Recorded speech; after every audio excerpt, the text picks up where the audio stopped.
작년 국내 화장품 시장 규모는 8조 2천억 원. 수출액까지 포함한 국내 총 생산액은 10조 원을 훌쩍 넘기며 이른바 황금알을 낳는 시장으로 꾸준히 떠오르고 있다. 식품의약품안전처에 따르면 우리나라 여성은 하루 평균 14개, 남성은 하루 9개의 화장품을 사용한다. 매일 수십 개씩 사용하는 화장품. 그 안전성은 어디까지 믿을 수 있을까? 화장품 사용과 함께 안전성에 대한 관심도 높아지고 있다.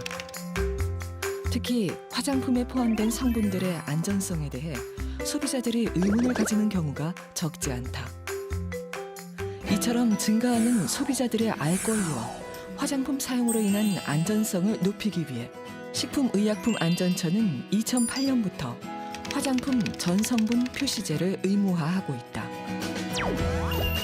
성분 표시 순서는 화장품 제조에 사용된 함량이 많은 것부터 표시해야 하고 글자의 크기는 5포인트 이상으로 해야 한다. 어디 뭐가 첨가됐는지 되게 작게 써져 있잖아요. 그래서 피부에 알레르기가 있는 사람들도 많을 텐데 그런 성분들 좀 자세하게 좀 더 크게 잘 나와 있었으면 좋겠습니다.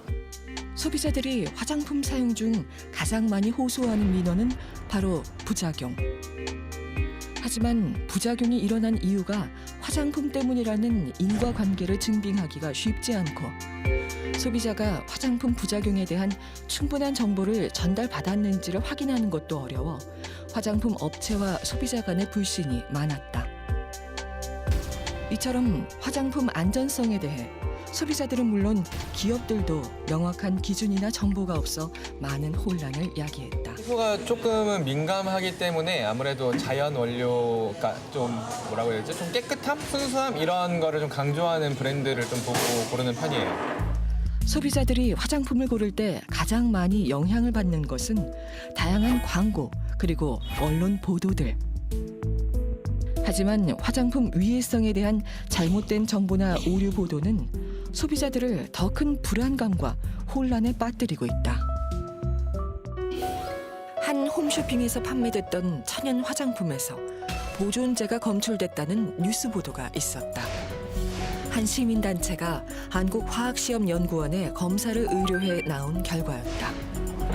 큰 타격을 받은 화장품 판매사는 동일 시험기관과 한국의 약품시험연구소에 재검사를 의뢰했고 검사 결과 보존제는 검출되지 않았다는 결과를 받았다. 화장품 안전성과 관련하여 국민들의 정확한 이해도를 높이기 위해 정부 부처, 언론, 국민 간의 적극적인 소통이 절실하다는 목소리가 높다. 이에 소비자들이 화장품 성분에 대해 더 정확하게 파악할 수 있고 알기 쉽게 이해할 수 있도록 하기 위해 식품의약품안전처는 화장품 위해 평가란 무엇인가? 라는 홍보 책자를 발간했다. 화장품 위해 평가는 사람이 어떠한 화장품 성분에 노출됐을 때 피해가 나타날 가능성을 보다 과학적으로 꼼꼼하게 평가하고 객관적으로 예측하는 과정을 말한다. 예컨대 어떤 성분으로 화장품을 만들 때 꼭 필요하다고 생각되지만 위해성을 우려해 화장품에 첨가할 수 있는 알맞은 양을 정확하게 설정하는 것이다. 즉, 건강에 꼭 필요한 물도 인체에 과다하게 들어가거나 잘못된 경로로 들어가면 위험한 것처럼 어떤 물질이든 사용량에 따라 독이 될 수 있다는 점을 정확하게 인지하여 과학적으로 평가하는 과정이다. 위해 평가의 과정은 위험성 확인, 위험성 결정, 노출 평가, 위해도 결정의 4단계로 이루어진다. 이 과정을 통해 최종적으로 화장품 성분 사용 금지 물질을 정하거나 사용량을 제한하게 되는 것이다. 사람의 노출됐을 때 사람의 건강에 일반적으로 위험을 위해 위해를 줄 수가 있는데요.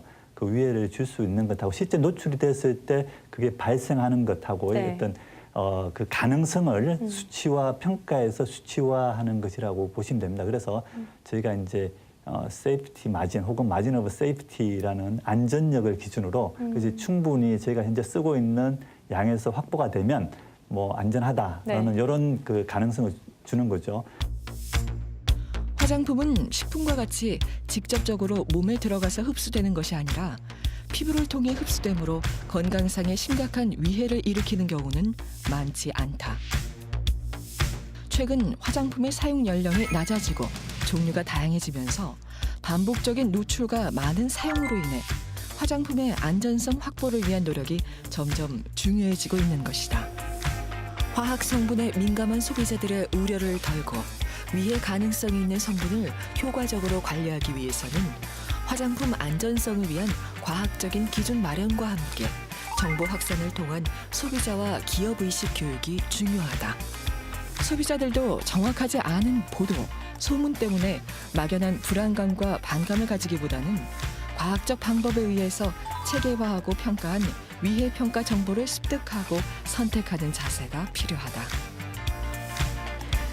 자, 점점 소비자들이 화장품 성분에 대한 관심이 늘어나고 있는데요. 사실 성분들이 화학명으로 되어 있기 때문에 읽기가 쉽지 않은 것은 사실입니다.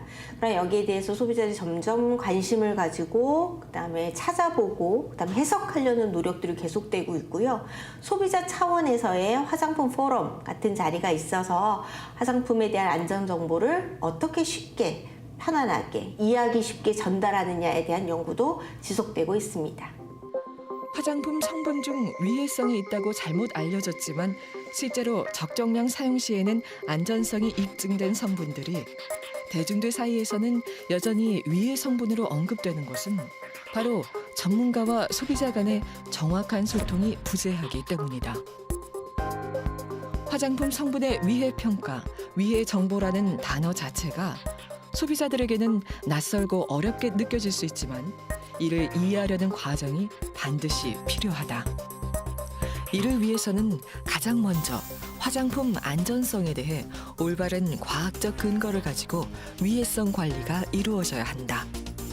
나아가 이러한 정보가 소비자들에게 잘 전달되고 있는지, 또 화장품을 사용한 소비자의 후기나 의견이 제대로 전달돼서 문제 발생 시 해결이 잘 되고 있는지 파악하는 노력들이 모두 소통의 과정인 것이다.